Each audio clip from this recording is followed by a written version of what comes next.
Okay, good morning everyone, and Chazak Baruch. Thank you for joining us on this beautiful, what day are we up to? Okay, Wednesday morning. Welcome everyone to Wednesday morning as we are studying together Perashat Vayishlach. Still a little jet lagged, I apologize. Perashat Vayishlach is, of course, loaded with a lot of information.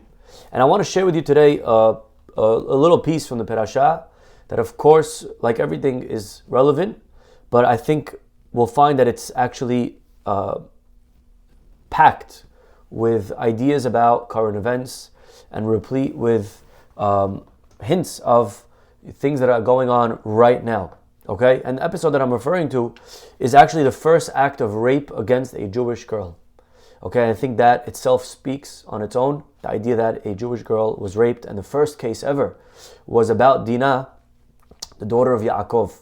And I wanted today to read the psukim with you and then see how the Or HaHayim HaKadosh understands these verses and see really how it's almost prophetic. What was written hundreds of years ago is literally what's going on today with these current events, with the unfortunate events of rape that were going on just a month ago or so on October 7th. And let's just see the verses first, and we'll see, and then we'll tackle the interpretation of the Or HaHayim. The Pasuk tells us, and again, we're only here to learn, we're only here to study about the Torah and about, things that, apply to us. And every one of us can take a lesson from here. Whether or not we were a victim on October 7th, every one of us is a victim just in the fact that we're part of Am Yisrael. So here we go. The story begins on chapter 34. Let's read the verses quickly. Vatetze Dinah bat Leah asher liyalda leYaakov lirot bebnot haaretz. The pasuk says that Dinah, the daughter of Leah, went out to see the girls of the land. She wanted to see the culture. She was interested. Vayar ota Shechem ben Hamor. Shechem ben Hamor, he sees her. Vayikach ota vayishkav ota vayaneha. He takes her and he afflicts her. Okay, he sleeps with her. Now the Or HaHayim says right here, why is the pasuk telling us that she's the daughter of Leah? That's something that we know already. But he says, really, the pasuk here is telling us there are three reasons of why this happened. Vezehu hashir hakatuv, and the pasuk is telling us all three. Number one, she was the daughter of Leah. This happened because she was Leah. She had Leah personality, Leah temperament. What does that mean, Leah temperament? So, if she was the daughter of Rahel, she would never have done this. Rahel, we know, was someone very modest. She was very sanua. That's the midah. The Gemara even says in Masechet Megillah that it's because of the tzniut of Rachel that she merited to have descendants who were tzanua like her, who were very modest. Leah was not modest. What does it mean she wasn't modest? It doesn't mean that she was provocative. It just means that there are different temperaments, there are different personalities. Some people are more shy, some people are more outgoing. Leah was a more outgoing person. It's not a good thing or a bad thing. It's just it's a personality. Leah, because she was outgoing, her daughter Dinah was like her, and she was outgoing. Again, not a bad thing to be outgoing. It's a very good thing. It's a personality. Some people like outgoing people. Some people like more reserved people. Some people like shy. Everyone's different. The point's not good or bad. The point is, this is just who she was. And every trait in life, we need to remember, can always have its pros and it has its cons. It has what's great about it, and it has the challenges. It has the virtues and it has the flaws. And part of being outgoing is the challenge. The great thing about being outgoing is that you have the ability to impact, to inspire. The danger of being outgoing is that you're easily able to be influenced. As an example, Esav was kicking in the womb to go. Our rabbis tell us when she would pass by a house of worship, his mother, Rivka, Esav would kick. And when she would walk by a Beit Midrash, a study hall, Yaakov would kick. What does that mean? Does that mean that Esav was predestined to be evil? That from day one, it was already, even in his mother's womb, he was supposed to be doing idol worship? Not at all. That's not what it means. Everyone has free choice. What it does mean is that he had in his genes, we know today there's something called epigenetics, that it's through we don't only inherit color of eyes and hair and height and what have you, we also inherit midot, character. The character of a parent is inherited into the children. That's why we speak often of ma'aseh avot siman labanim. Things that our patriarchs did are inherently intertwined in our DNA code. If Avraham Avinu had a love for Eretz Yisrael, we have that. If our avot sacrificed themselves for Hashem, we have that, right? We have the midah of Avraham, of Yitzchak, Yaakov. Every day we pray, we tap into those midot. We have them in our genes. Okay, it's in the DNA code. It's not just I get inspired. No. It's in our makeup. The same way brown and hair and height and color and features. There's midot that we inherit, and there's midot that we also give over to our children. Very important to remember that. Our character is not just nurture, what our kids grow up seeing. There's a certain nature that we give over to our children through ourselves. And therefore it's very important, as an example, in the time of intimacy, the thoughts that are going on in a person's head. Those thoughts can affect very much the spiritual nature of the child. Okay, so Leah was yatzanit. What does that mean? Like Esav, what does it mean that he was kicking to go do idol worship? It means that Esav had in him a certain nature that he wanted to conquer, to face head on evil. That's what he was kicking to go to idol worship. Not to do it, but to fight it, to tackle it, to destroy it. Yaakov didn't have that tendency. Yaakov is the bookworm. He's the book smart, goody two shoes type of kid, sitting in the ohel. Esav is the hunter. Esav is the pursuer. Esav is the one who's going to change the world. And they were supposed to work in tandem, a beautiful partnership of Yaakov and Esav, of the Yoshev Halim and the Ish Sadeh, of the learner and the worker, the guy who's inside and the guy who goes out to hunt, the person who's going to stay closed and the person who's going to be worldly. That was supposed to be the partnership, the yin and yang, if you will, of Yaakov and Esav. They were supposed to work in harmony and in tandem. Unfortunately, Esav used his midah for the bad. So over here, number one, the reason Dinah, this happens to her, is because of this trait that she inherited from her mother of being outgoing. Okay? Again, if she was more shy, maybe it would not have happened. It's again, not saying it's a bad thing to be outgoing. It's a parv thing. It depends on how you use it.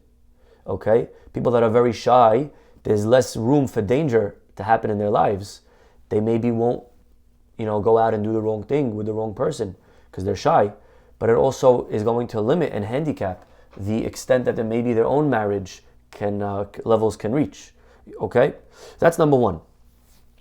Siba sheniya, number two. Liyota bat yechida leYaakov bat achat ben habanim. Because she was a girl amongst boys.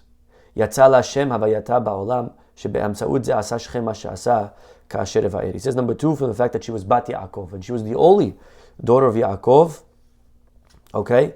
So this again sets the stage, like the Orahim will explain later, that causes Dinah, Shechem to do what he does to Dinah, to rape her. And finally, Lir'ot bibnot ha'aretz. What does that mean? She went out to see the girls of the town. So Orahim quotes over here Midrash, which is novel. Rashi says that she made a mistake. She wanted to be like the goyim around her. She was going out too flirty or whatever it was. Orahim quotes a slightly different Midrash. Kishchem hevi benot haaretz saviv le'ol Yaakov. This is all seeds planted by Shechem on purpose. He planted these girls to come outside of the tent of Yaakov, vehayu mesachakim beklei nevel, to play instruments, to have, if you will, a festival. Again, my friends, it's just crazy to see how there were tiny, subtle similarities between what's going on over here and what's going on in current events. And on this day that she was raped, there was a music festival. There was people playing music right outside the tent. And this is things that Shechem, again, he paid for. He inspired people to go and play, to entice her to come. Again, I'm not saying that's what happened on October 7th. I'm pointing out the similarity of music being played on that day. Letzet Dinah lekolam, and she came out to the music. Vezosi bashlishit, and this is the third reason of why what happened to her happened. So first of all, again, he's just explaining the idea of how the stage was set for this unfortunate incident to take place. Okay, well, the pasuk says that Shechem, he sees her, he likes her, he takes her, he grabs her, and he has his way with her. Okay, he rapes her. Vayaneha, and he does what he does. Vatidbak nafsho bedina bat Yaakov. Afterwards, he gets a certain feeling of fondness to her. Vayehav et na'ara, he likes her. Vaydaber alev na'ara, and then he tries to speak to her and to appeal to her. Notice the speaking only came afterwards. He didn't try to seduce her before. In the beginning, it was just taking her against her will. Afterwards, he spoke to her heart, tried to win her over. And Shechem tells his dad Hamor, and they were very powerful people. He says, Dad, I want this girl. Please get her for me as a wife. Okay. Ve'Yaakov shama kitime et Dinah bito. Now Yaakov finds out that his daughter Dinah was, this was done to her. And you could imagine the pain of a father to hear his daughter was defiled, that she was raped. The first recorded case of Jewish rape in the Torah. Ubanav hayu et mikneu bazadeh. His children weren't there. His children were out in the field. Ve'hedish Yaakov abu Amun. So Yaakov didn't engage in the conversation with them until his sons came home. Maybe he was afraid. Maybe he didn't want to speak freely until he knew he had his sons there to protect him. Vayetzeh Hamor avi Shechem el Yaakov ledaber ito. So Hamor, the father of Shechem, comes to try to make this bazra, to try to make this shiduch between his son and his daughter.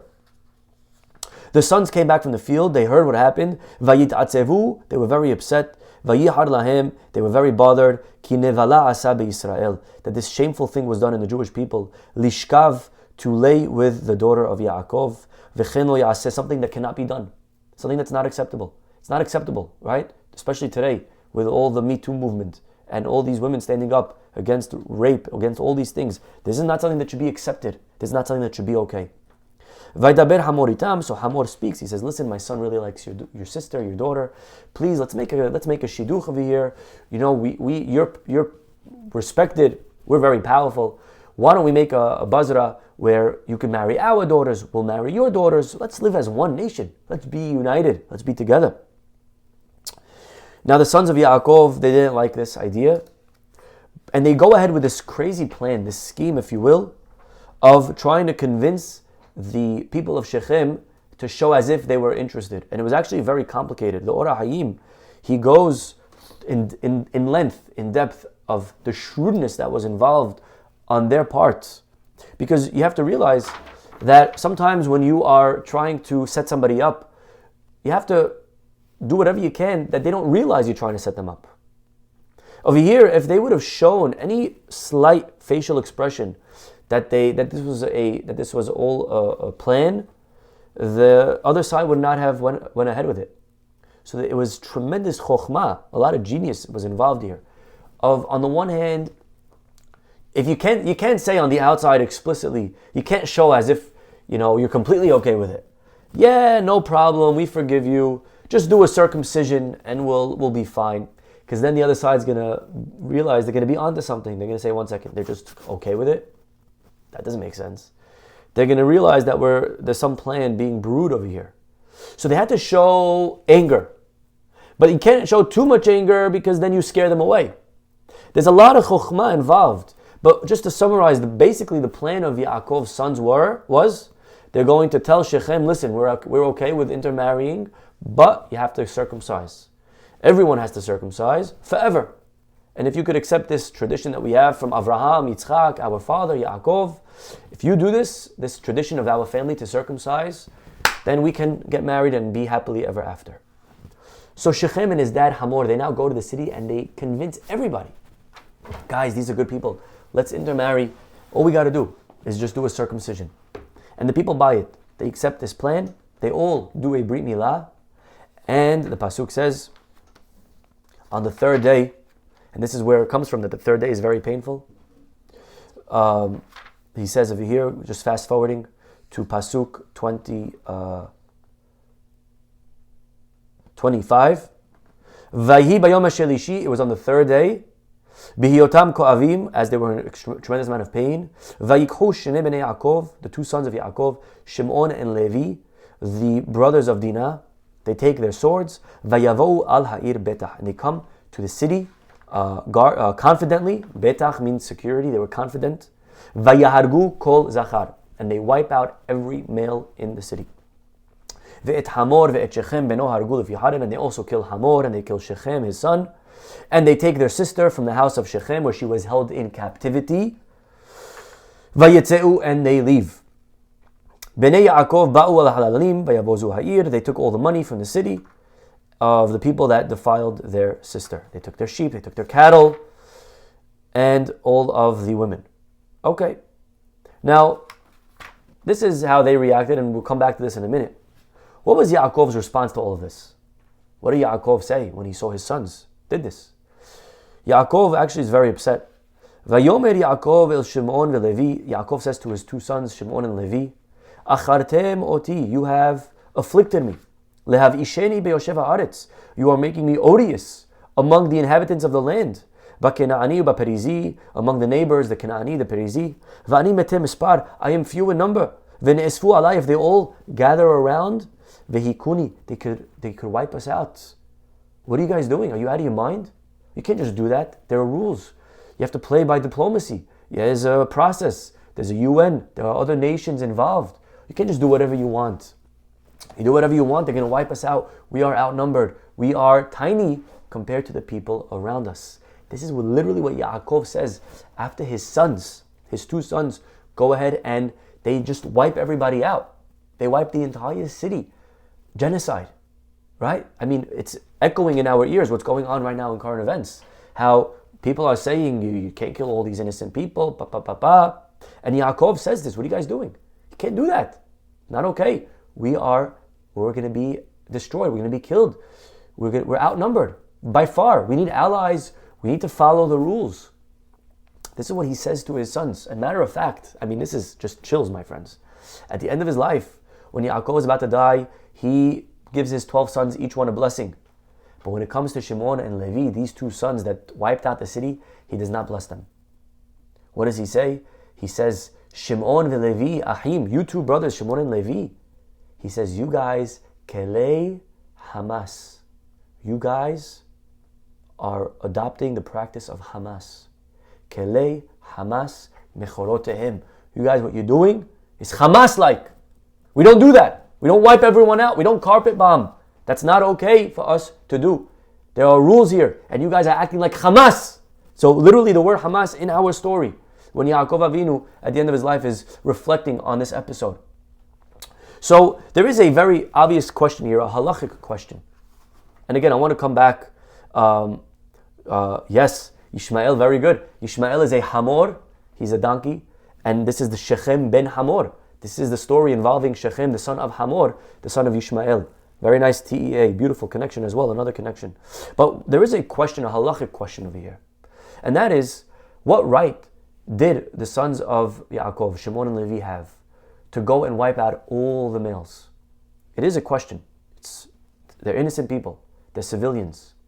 What right did they have to go ahead and just wipe out, to just commit genocide? Not okay. Halachically, it's not okay.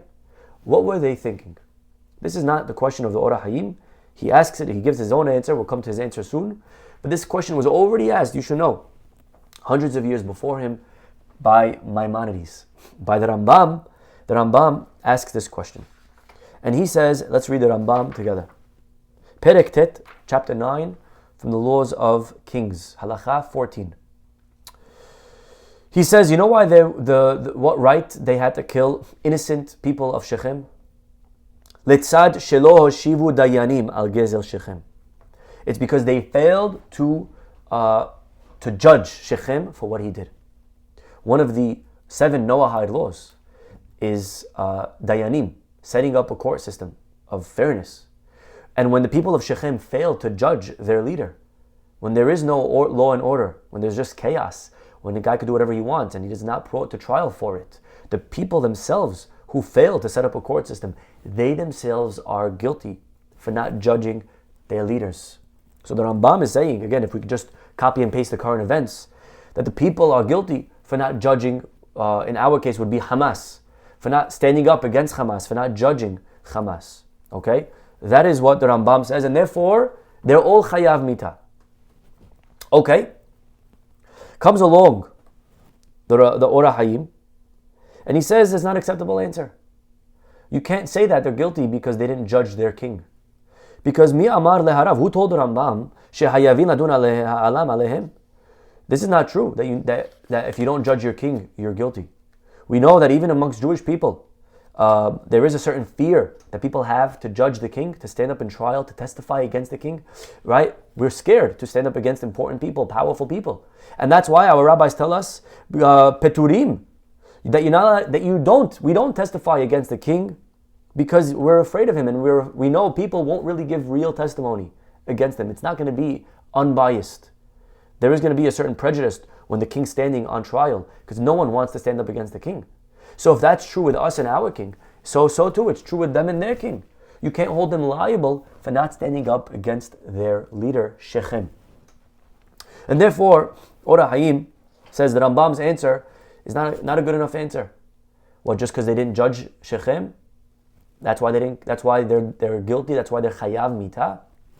But we wouldn't judge our king either. It's hard to see, right? And again, just historically, we say, the people should have stood up. We say now in Gaza, all the people should unite against Hamas. There's innocent people in Gaza that they don't approve of Hamas, but it's not easy to stand up against terrorists. It's not easy. So therefore, he doesn't like the answer of the Rambam.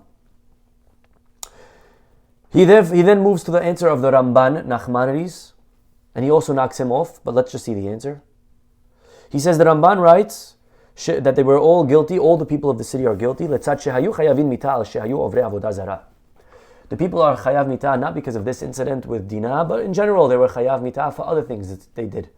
They did other averot. For sure, he says they violated the other 7 Noahide laws. Must be. And therefore they just took this opportunity to kill them for what they did in general. Okay, that's the Ramban Nachmanides. Udvarav tzrichim arev. Ora Hayim says again, very hard to swallow this. That they're killing them now for things that they did, in other times. Finally comes the Ora Hayim and he offers his approach. He says, really, lo haya bedatam laharog. Really, we never wanted to kill everyone in the city. Shimon and Levi, their only intention was to kill Shechem, the guy who was guilty. Hamas, you guilty, we kill you. Ella, but what happened? Shekol bnei ha'ir ratzu la'amod ba'peretz kenegdam. Problem is that everyone in the city, all the innocent civilians, stood there protecting their leader. Lebal yahargu malkam. So they stood protecting, on guard, in front of, between Shimon and Levi and their king Shechem. Once they stood protecting the murderer, once they stood protecting the rapist, Shechem, now they're all also guilty, chayav mita. They are what we call in halacha a rodef. They are a pursuer. They are here trying to kill someone who's doing the right thing. They are allowed to get vengeance and kill Shechem. So by the people of the city trying to kill them, they all become rodfim, they all become pursuers. And therefore, they are allowed to kill them back in self-defense. So he explains that's why, by the way, the pasuk, it's very precise. Who did they kill first? The people of Shimon and Levi. Who did they kill? The people or the king? If you pay attention to the pasuk, it says, Vayargu kol zachar. They killed all the people. And then they killed Hamor. Then they killed Hamor and his son Shechem. Or Rahim says, why? It should be the opposite. He says, based on what I just told you, it's very clear, very obvious. They had to first kill the people because the people were standing in front, blocking the king. So, in chronological order, that's what happened. They killed the people so that they could get to the king and kill him as well. Okay? Another reason is that they killed everyone in the city. Because they were helping Shechem rob Dinah. They helped with the kidnap. Another reason is because they helped the king kidnap Dinah, and a goy is chayav mita. One of the 7 is kidnapping. And therefore, They're all guilty on kidnap, and that's why they were killed. So two answers according to the Orah Hayim. They were killed because they were trying to protect their king. Number two, they were killed because they helped in the act of kidnap of the innocent girl. Okay. Now he does go over here on a tangent. He says, but one second, if a goy kidnaps, if he returns it, then he's not guilty. We let him go. So the Orah Hayim says, yes, that's only if a change wasn't done to the object. Here he raped the girl. You can't undo rape. So even if you give her back, but that change is permanent. And for that change, they're chayav mitah on the act of theft. Which is why the pasuk, by the way, says that they killed everyone asher timeu ahotam, on the act of defiling her. It doesn't say because they kidnapped her, even though really, according to the second answer, the real crime was kidnapping. But the pasuk says explicitly on the act of rape, because it's the act of rape that reveals that the kidnap is not reversible. Okay? Fine. He continues and he gives other ideas. But this is, again, a lot of overlap, and I'll leave it up to you to decide how you want to copy and paste to current events. But there is just one last piece on this equation, and I want to share with you. It's just so our times. Yes, literally, what we're reading here is almost as if he was writing it. You just have to cut out Shechem and plug in Hamas, and it's the same thing. It's wild. It's almost prophetic. But I want to now just study the last piece of this story. They do what they do. Allowed, not allowed, we could justify it. Everyone has their own answer of why it was okay for them to kill the entire city and to commit genocide. What is Yaakov's reaction to all of this? Yaakov is not okay. Yaakov is not happy. And he says, you guys are endangering me. You guys are putting us in danger. People now will stand up against us. We're guilty of war crimes. Who knows what they'll say? But this is not okay what you did. And you know how the story ends? The story ends with one more pasuk. And it's a pasuk that you would think should address the question. But it's the last pasuk and it doesn't address the question. Vayomru. And it's actually a 5-word pasuk. Very short pasuk, but it's packed. Vayomru. And you know what the brothers say back to their dad? Yaakov Avinu is so upset for what they're doing. And Shimon and Levi now have to stand up and defend their actions, explain themselves to their father for doing what they did, for genocide, for killing a whole innocent community, or not as innocent, according to everyone that we quoted before. But whatever it is, they have to now answer their father. And you know what their answer is? Vayomru. 5 words. They said, Hachzona ya'aseh et ahotenu. Should our sister just be a harlot? Should our sister just become a prostitute? Should our sister just be raped? Is that okay? Period. End of chapter. End of discussion. End of story. New story. Moving on. That's it. That's the end of the conversation. And it's wild to think, Yaakov, what is his reaction to that? Does he answer? Does he agree? Does he not agree? What does that even mean? Should our sister become like a harlot? What kind of response is that? Orah Hayim doesn't like that answer. He tries to understand it, to open it up. He asks Orah Hayim, Ma tshuva zo osa? What kind of answer are the kids giving their dad? What was their dad's concern? He was concerned, al hashmatato hu ubeto. He's worried about being annihilated. There's a danger that you're putting us in by wiping out a city, by committing genocide. We are now all vulnerable. You're putting us in danger's hands. The people around us, they outnumber us. You cannot do that. That was Yaakov's concern. How was Shimon and Levi addressing that concern? They didn't. They just said, yeah, but I don't know, should our sister just become a harlot? But that doesn't answer his question. Not only that, but again, the Orah Hayim, doing what he loves to do, he likes to bring halacha into text, into the story. And he brings an interesting halacha here.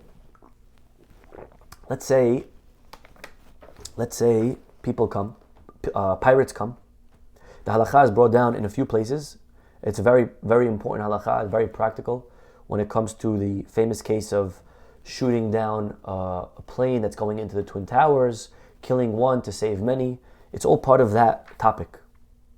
And the case of idolaters, where they confront a group of women, and they say to them, give us that girl for sinful purposes. We're going to have our way with her. Or else we're going to kill all of you. What is the halacha? Okay, let's just say there's a group of 5 Jews traveling, and they come and say, give us that girl to rape her, or we're going to kill all of you. And we're outnumbered. We know we cannot defend ourselves. Are we supposed to die in order not to hand over a girl to commit a sin of adultery? Or do we give her over and save ourselves? So the halacha is, Notnim ota lahem velo yahargu kulam aleha. That the halacha is that we're permitted to hand her over so that everyone is not killed over her sake. Okay. So ask the Orahim 1 second. So I'm allowed to give a girl to save my life, to save our lives, if it's a girl that, again, please don't apply this today halachically because it's very niche, very specific case. It's only a case that they designated her and it's a complicated case. But the point he's trying to bring is that at the end of the day, I'm allowed, in this case, theoretically, we're allowed to give over a girl to save our lives. So if that's a case of lechatchila, what we're supposed to do, then for sure in the case of Dinah, ex post facto, after the fact, bedi avad, after she was already raped, for sure we're allowed to just walk away and not put ourselves in danger. You hear what he's saying? One more time. If lechatchila, I'm supposed to give her over to save my life, the right thing to do is save my life. You should worry about your life. And we hand her over and we let him do what he wants. If that's the case, before an act was done, for sure after an act was done, we should just take her and walk. We shouldn't put ourselves in danger. So again, Yaakov's question is a good question. You are endangering us by killing everyone, by committing genocide. What are you doing? And what do they say back? Yeah, well, she was raped. But that doesn't answer the question. Halachically, you're supposed to give her over to be raped if it means saving your lives. So how are they answering their father's concern? This is the question of the Orah Hayim. So you know what he says? 2 answers. And I think we'll see in a minute why he gives 2 answers. Answer number 1, you know what they were telling their dad? Dad, no one's going to find us at fault for committing genocide. Nobody tallies up the numbers of deaths when one side are terrorists, when one side is evil, when one side is the aggressor, when one side is Germany, when one side is the guilty party, when one side is Shechem. Everyone will side with us, Dad. Everyone knows they're in the wrong. Lo yad ishu, nobody is going to make noise. The nations won't raise an outcry unless we kill for no reason. But this act of murder where we killed everyone, lesiba, here we killed with good cause. He took our sister Baal Korha against her wishes. He made her a prostitute. Vehu amram, and that's what they meant to say to their dad. Dad, what are you worried about? That everyone's going to rise up against us? No, they won't. They'll side with us because they know who's guilty in this case. That's the first answer. Orah Hayim gives a second answer. I think he gives a second answer because, again, maybe through certain Ruach HaKodesh, but he saw that there would be a time, my friends, he saw that there would come a day where this answer would no longer matter. Where even if you're guilty, even if you're Hamas, even if you're in the wrong, even if you started, even if you're the one that started this war, for some reason, the world will not see them as the aggressor. They will see them somehow as the victim. They will empathize with them. They will start comparing deaths on both sides. They will start empathizing. They'll start putting it in context. They'll start saying it's okay or it's different or, look, they're not so bad after all. They're coming back from hostages. The hostages are coming back with a smile on their face. Or this is different, or this is okay, or look, they're just militants, or they're just defending. Unfortunately, in historically, always the first answer applied. No one cared about people dying in Germany in World War II. This is unfortunate reality of war. But somehow now it's very different when it's the Jews that finally, for the first time in thousands of years, have an army. When the Jews can defend themselves. And all they're doing is nothing different than any other nation for the last 2,000 years, defending ourselves. But somehow when we defend ourselves, the script flips. When we defend ourselves, the rules change. When we defend ourselves, there's all of a sudden war crimes and we have to take into account innocent people. And all of a sudden when we're defending, all of history changes. And the rules don't matter anymore. And proportionality and all these big fancy words. That's now. For 2,000 years, nobody cared about anything. Now when it's the Jewish people, finally we can defend. No, now we can't defend. All of a sudden we're making up rules. This is anti-Semitism at its best. This is no different than anything that we've seen historically as a people. And so the first answer of the Orah Hayim is a good answer. Someone raped my sister. We're the victim. We're the victim. Everyone should stand behind us. It's clear, it's obvious. This is truth. Everyone, the son said to Dad, don't worry about people rising against us. No one's going to rise against us, Dad. Everyone's going to be on our side. It's very obvious who's right and who's wrong. Unless it's 2023. And so the Or HaHayim gives another answer. Maybe because he realized that there would be times in history that the first answer would not matter anymore. That even if we're innocent, somehow we're wrong. Somehow we're guilty. Somehow we're the aggressor. Even if we're the victims. It's not okay what the Jewish people are doing. No. You can't wave the flag of victimhood if you're a Jew. You can't come and cry that you were raped if it was a Jewish girl by an Arab man. The rules are different. You have all these Risha'im in the world that stand up for feminism and for women's rights and women's lib and everything.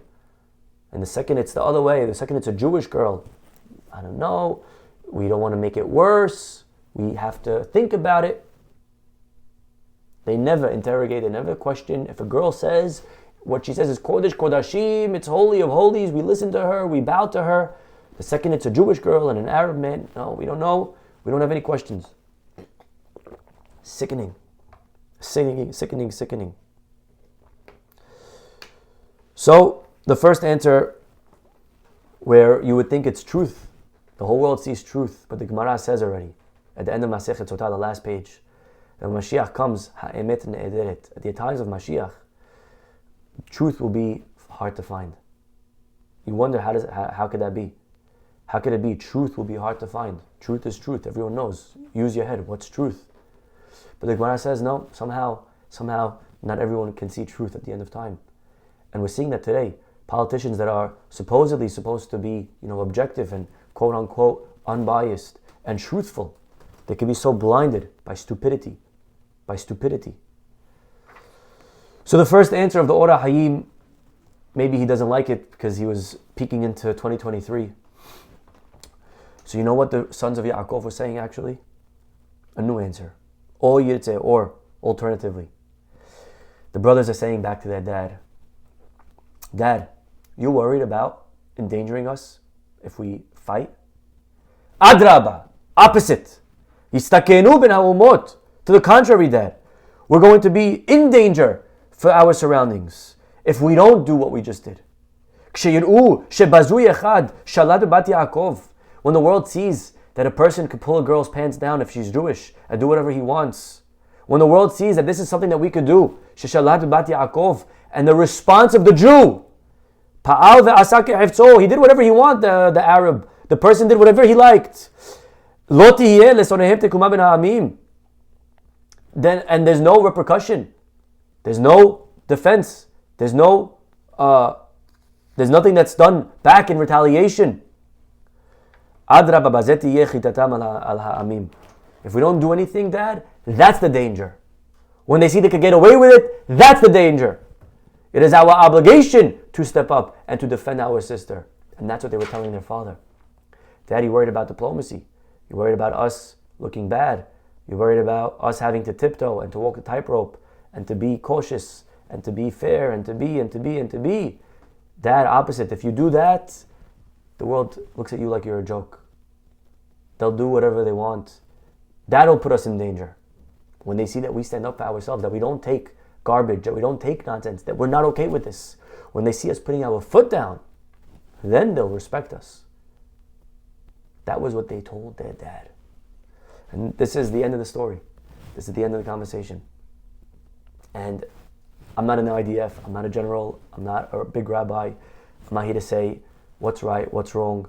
Yaakov's approach, the son's approach, the Torah itself doesn't weigh in really, it kind of leaves it. But this is, when I read this earlier this week, for me it was just an eye-opener. It was remarkable to see how really every argument, every side of politics, every conversation that we're having today on our tables with our friends and our family over dinner are conversations that already had thousands of years ago. We should be zocheh that Hashem should bless us, give us the clarity, the insight to pick the right choice, to do what the right thing is, whatever that is. We don't know, but Hashem should guide us in the right direction so that we could get rid of evil once and for all, to make sure that Achotenu will never become a zonah again. Our sisters should never have to experience this, that the Jewish people should never experience again what they experienced, and Hashem should guide us in the right way. Ultimately, with the redemption, and as the story ends off, when Yaakov eventually moved and he went back home, it says that Hashem placed a certain fear on the people of the world. They were not touched. They were not touched. You know, when the embassy was moved to Jerusalem, everyone said the world's gonna be in an uproar. No one was in an uproar. We were not touched. It was fine. We survived. We were fine. Everything was good. Hashem protected us then. May Hashem protect us now and place the fear of the Jewish people over the world, so that they don't do what they think is okay. They get away with it. Ultimately, we need Mashiach, Rabotai, and we should be zochet to see Mashiach speedily in our days. Amen. We'll stop over here. Have a wonderful day. We'll see you all tomorrow. Bye-bye.